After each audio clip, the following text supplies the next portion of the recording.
नमस्कार दोस्तों, आपका स्वागत है। आज मैं आपको अमावस्या और पूर्णिमा, दो बहनों की कहानी सुना रहे हैं। मित्रों, किसी समृद्ध राज्य में राजा धर्मपाल और रानी लीलावती राज करते थे। उनके दो पुत्र, जिनके नाम वीरेंद्र और शौर्य थे, तथा उनकी दो पुत्रियां थीं।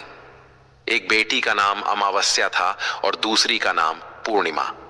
पूर्णिमा, जिसका मुख चंद्रमा जैसा दिव्य था, वह सुबह से संध्या तक मंदिर में भगवान शिव की आराधना करती, गरीबों को भोजन देती, तुलसी को जल चढ़ाती, अपने माता पिता की सेवा करती थी। पूर्णिमा बहुत ही धार्मिक प्रवृत्ति की थी।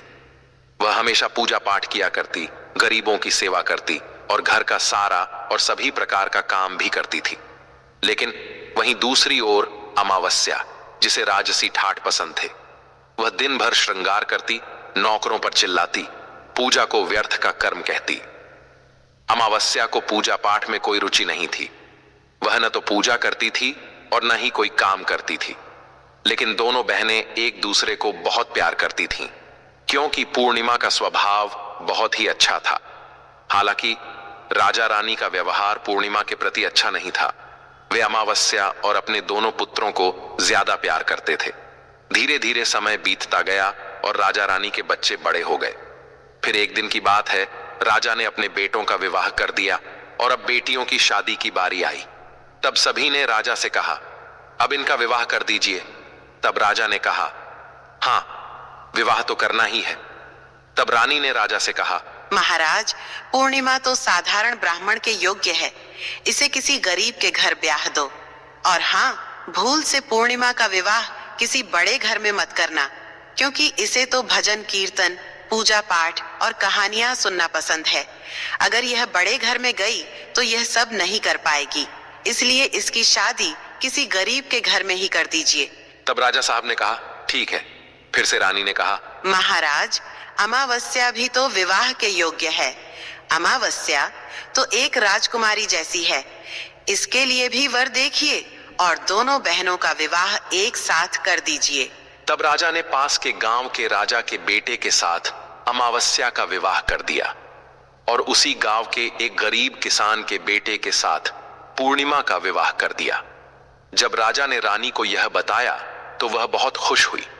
मित्रों, अब राजा और रानी ने बिना किसी विचार के अपनी ही बेटियों के बीच पक्षपात किया। रानी के कहने के अनुसार अमावस्या का विवाह धनवान राजकुमार से हुआ। उसे सोने चांदी की पालकी, नौकर चाकर दिए गए। वहीं दूसरी ओर बेचारी पूर्णिमा को एक किसान के घर भेज दिया गया। उसे केवल एक पुरानी साड़ी और बस एक तुलसी का पौधा दिया गया।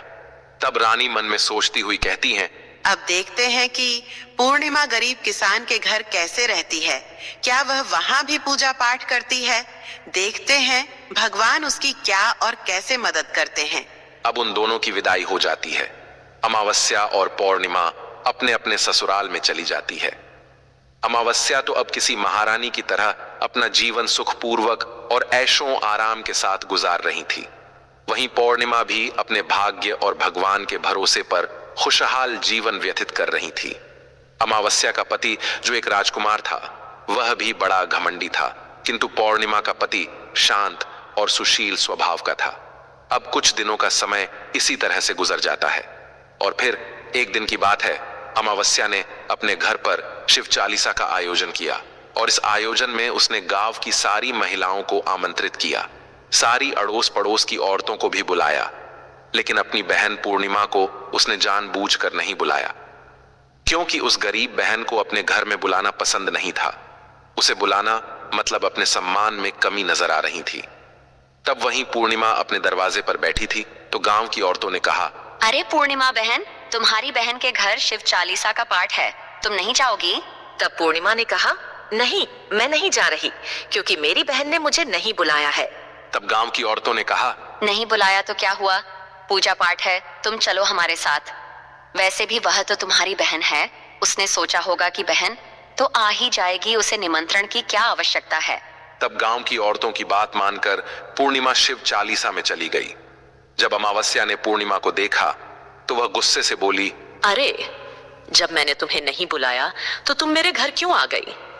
अब जब आ ही गई हो तो चुपचाप एक जगह बैठी रहना। इधर उधर मत घूमना। तूने तो आज मेरी इज्जत ही मिट्टी मिला दी है। जरा देखो अपने आप को, कैसे वस्त्र पहने हैं तुमने। जाओ उधर कोने में बैठो। और फिर उसने पूर्णिमा की गरीबी का बहुत मजाक भी उड़ाया। पूर्णिमा की आंखों से आंसू बहने लगे और वह भगवान शिव से प्रार्थना करने लगी। हे भगवान, मुझ पर आप कब कृपा करेंगे? आखिर मेरा कसूर ही क्या है? पूजा पाठ करना, गरीबों की सेवा करना, काम करना, क्या यह गलत है? हे भगवान, अब मुझ पर कृपा करो। थोड़ी ही समय के बाद इस तरह वह भगवान से विनती करती रही। शिव चालीसा पूरी हो गई और अमावस्या ने सबको प्रसाद दिया, लेकिन पूर्णिमा को प्रसाद नहीं दिया। अब निराश मन के साथ पूर्णिमा वहां से बिना प्रसाद के ही वापस अपने घर की ओर चली गई। मित्रों, रास्ते में वह सोचने लगी कि घर पर बच्चे प्रसाद मांगेंगे तो मैं क्या कहूंगी। फिर उसके मन में विचार आया, क्यों न मैं अपने भाई भाभी से मिलने अपने मायके चली जाऊं। फिर वह चलते चलते अपने मायके की तरफ बढ़ने लगी। तभी उसे एक तुलसी का पेड़ दिखा। वहां एक चबूतरा बना था जिस पर एक बूढ़ी मां बैठी थी। उन बूढ़ी मां ने पूर्णिमा से पूछा, बेटी, तुम कौन हो और कहाँ जा रही हो? क्या तुम मेरी एक मदद कर सकती हो? तब पूर्णिमा ने अपना परिचय दिया। फिर बूढ़ी मां ने कहा, बेटी, देखो, मेरा तुलसी का पौधा सूख रहा है। इसमें थोड़ा जल डाल दो और चबूतरे की सफाई कर दो तो थोड़ी ठंडक मिलेगी। अब पूर्णिमा ने तुलसी को जल डाला और बूढ़ी मां को भी स्नान कराया। उसने उनके चरण दबाए। फिर पूर्णिमा ने पूछा, माँ जी, और कोई काम है क्या? तब प्रसन्न होकर बूढ़ी मां ने कहा, नहीं बेटी, और कुछ नहीं। तुमने मेरी बहुत अच्छी सेवा की है। भगवान तुम्हारा भला करे। उन्होंने पूर्णिमा को खूब आशीर्वाद दिया और कहा, बेटी, जब तुम अपने मायके से लौटो तो मुझसे अवश्य मिलकर जाना। पूर्णिमा ने कहा, ठीक है मां जी, और वह आगे बढ़ गई।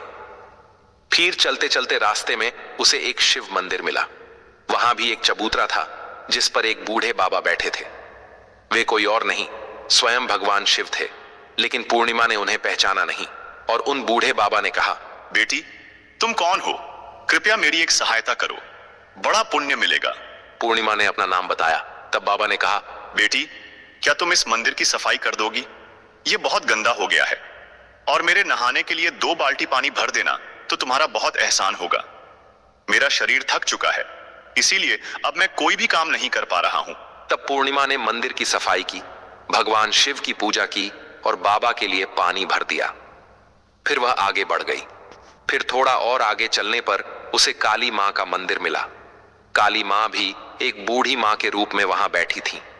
काली मां ने कहा, बेटी, तुम कौन हो? क्या तुम मेरी एक सहायता कर सकती हो? तब प्रसन्नता से पूर्णिमा ने अपना नाम बताया। तब बूढ़ी मां ने कहा, बेटी, यहाँ सब लोग पूजा पाठ करके चले जाते हैं, लेकिन कोई मंदिर साफ नहीं करता। देखो, मंदिर कितना गंदा हो गया है। जरा इसकी सफाई कर दो। अब पूर्णिमा ने मंदिर की सफाई की, मां का श्रृंगार किया और पूजा की। उसके बाद बूढ़ी मां को स्नान कराया और उनके पैर दबाए। फिर उस मां काली के रूप भेष में बैठी बूढ़ी मां का आशीर्वाद लिया और वह आगे बढ़ गई। फिर आगे चलने के बाद थोड़ी ही दूर चलने पर एक नदी मिली। वहां भी एक बूढ़ी मां बैठी थी, जो कोई और नहीं बल्कि स्वयं गंगा मैया थीं। उन्होंने पूछा, बेटी, तुम कौन हो? कृपया मेरी सहायता करो। तब पूर्णिमा ने अपना नाम बताया। तब गंगा मैया ने कहा, बेटी, क्या तुम मेरी थोड़ी सेवा करोगी? तब पूर्णिमा ने गंगा मैया की भी सेवा की और आशीर्वाद लेकर आगे बढ़ गई। अंत में वह अपने मायके पहुंच गई। जब उसकी भाभियों ने उसे देखा तो बहुत खुश हुई। उन्होंने पूर्णिमा का स्वागत किया और कहा, वाह, क्या बात है बहन जी, आप बहुत दिनों बाद आई हो। तब पूर्णिमा ने कहा, हाँ भाभी, आज मन हुआ सभी को मिलने का तो चली आई। तब भाभियों के साथ मिलकर पूर्णिमा ने अपने मायके में भी सारे काम किए। उन सभी ने खुशी खुशी एक साथ भोजन किया और रात को अलग अलग विषयों पर बातें भी की। फिर अगली सुबह जब वह जाने को तैयार हुई तो भाभी ने उसे एक लाल साड़ी दी और कहा, इसे पहन लो और जल्दी जल्दी आया करो, बहुत दिनों बाद आई हो।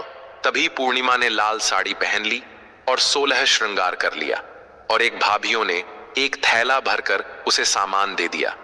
उसे लेकर पूर्णिमा घर से निकल गई। मित्रों, चलते चलते रास्ते में वही नदी मिली जहां गंगा मैया बैठी थीं। उन्होंने कहा, बेटी, आ गई? अपने मायके से क्या लाई हो? पूर्णिमा ने थैला दिखाया और कहा। माँ जी, मेरे भाभीियों ने कुछ सामान दिया है। तब गंगा माँ ने भी एक थैला निकाला और उसे पूर्णिमा के हाथों में देते हुए गंगा मैया ने कहा, बेटी, यह लो मेरी और एक छोटी सी भेंट। यह बहुत भारी है, मैं इसे कहाँ रखूंगी? लेकिन याद रखना कि इसे रास्ते में मत खोलना, घर जाकर ही खोलना। तब पूर्णिमा ने कहा, ठीक है माँ जी, और वह आगे बढ़ गई। फिर थोड़ी ही देर के बाद वहीं काली माँ का मंदिर मिला। वहां भी बूढ़ी माँ ने पूर्णिमा को एक थैला दिया। अब उसके पास 3 थैले हो गए। वहां भगवान शिव ने भी उसे एक थैला दिया। अब 4 थैले हो गए। फिर चलते चलते वहीं तुलसी माँ मिली, उन्होंने भी एक थैला दिया। अब 5 थैले थे। जब पूर्णिमा अपने घर पहुंची तो उसने सभी थैले खोले।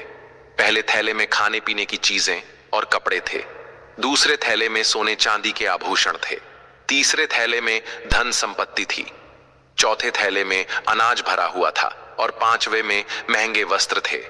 अब पूर्णिमा के घर में किसी चीज की कमी नहीं थी। वह खुशी खुशी रहने लगी। फिर एक दिन पूर्णिमा ने सोचा कि क्यों न मैं शिव चालीसा का आयोजन करवाऊं, और उसने शिव चालीसा रखी और सबको बुलाया। वह न्योता देने के लिए अपनी बहन अमावस्या के घर भी गई, और फिर जब अमावस्या अपनी बहन के घर आई तो उसने घर पूर्णिमा में धन दौलत देखकर आश्चर्यचकित रह गई। उसने पूछा, अरे बहन, अचानक से तुम्हारे घर में इतना धन दौलत कैसे आ गया? तब शांत स्वर में प्रसन्नता से पूर्णिमा ने कहा, देखो बहन, जिस दिन तुमने चालीसा रखी थी तो मुझे नहीं बुलाया, फिर भी मैं बिना बुलाए तुम्हारे घर गई, लेकिन तुमने मुझे प्रसाद नहीं दिया। फिर मैं मायके गई और वहां से यह सब लेकर आई। अमावस्या ने कहा, अच्छा तो यह बात है, अब मैं भी जाऊंगी मायके, तुम भी मुझे डांटना और प्रसाद भी मत देना। तब पूर्णिमा ने कहा, अरे बहन, यह तो भगवान का प्रसाद है, मैं तो सबको दूंगी। लेकिन अमावस्या ने प्रसाद नहीं लिया और अपने घर जाकर बच्चों से कहकर मायके चली गई। अब चलते चलते रास्ते में वहीं तुलसी माँ मिली। जब उन्होंने अमावस्या को कहा, बेटी, यह चबूतरा साफ कर दो और तुलसी में पानी डाल दो, कृपया मेरी मदद करो। तब क्रोध में आकर अमावस्या ने कहा, ये बुढ़िया, मैंने इतनी महंगी साड़ी पहन रखी है, ये गंदी हो जाएगी, मैं कुछ नहीं करूंगी। फिर आगे चलकर भगवान शिव मिले तो उनसे भी उसने ऐसा ही कहा। काली माँ और गंगा मैया से भी उसने यही कहा। उसका अभद्र व्यवहार देखकर सभी देवी देवता रुष्ट हो गए। अब जब वह मायके पहुंची तो भाभियों ने उसे देखकर कहा, अरे महारानी, ये कहाँ से आ गई? इसे तो कुछ काम भी नहीं आता, बस आ गई अपना मुंह उठाकर मुफ्त में भोजन खाने के लिए, बिन बुलाए ही आती है, इसे कोई शर्म भी नहीं है।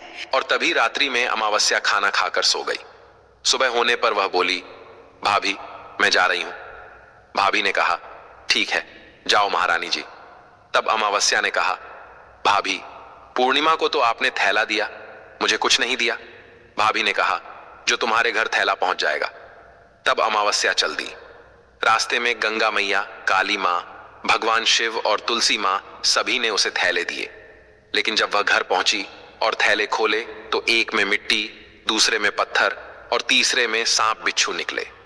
अमावस्या ने अपना सिर पीट लिया और कहा, हे भगवान, मुझे मायके में भी कुछ नहीं मिला और यहाँ भी कुछ नहीं मिला।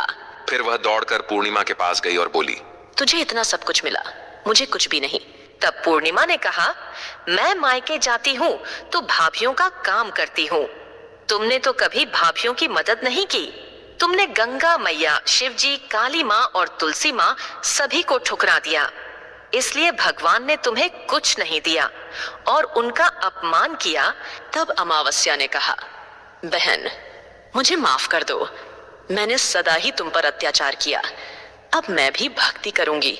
तब पूर्णिमा ने कहा, बहन 3 सूत्र याद रखना, सदैव दूसरों पर दया करना, हमेशा और प्रतिदिन चालीसा पढ़ना। तीसरी बात, 108 बार ओम नमः शिवाय का जाप करना, इससे अब तुम्हारे सारे दुख दूर हो जाएंगे। घर आए लोगों की सेवा भी करना। अरे बहन, भगवान ने जो 3 सूत्र दिए हैं उन्हें प्रसाद के रूप में स्वीकार कर लेना और हृदय में बसा लेना। मैंने सच्चे मन से भगवान की पूजा की, सबकी मदद की, इसलिए मुझे सब कुछ मिला। तुम्हारे पास जो भी था वह तुम्हारे अहंकार के कारण खत्म हो गया। अब अमावस्या अपने घर गई और पूजा पाठ करने लगी। वह भगवान शिव से माफी मांगने लगी और धीरे धीरे उसकी भी परिस्थिति बदलने लगी। तो मित्रों, जय हो भगवान शिव की। अगर आपको यह वीडियो पसंद आया हो तो कमेंट बॉक्स में कमेंट करके जरूर बताइए।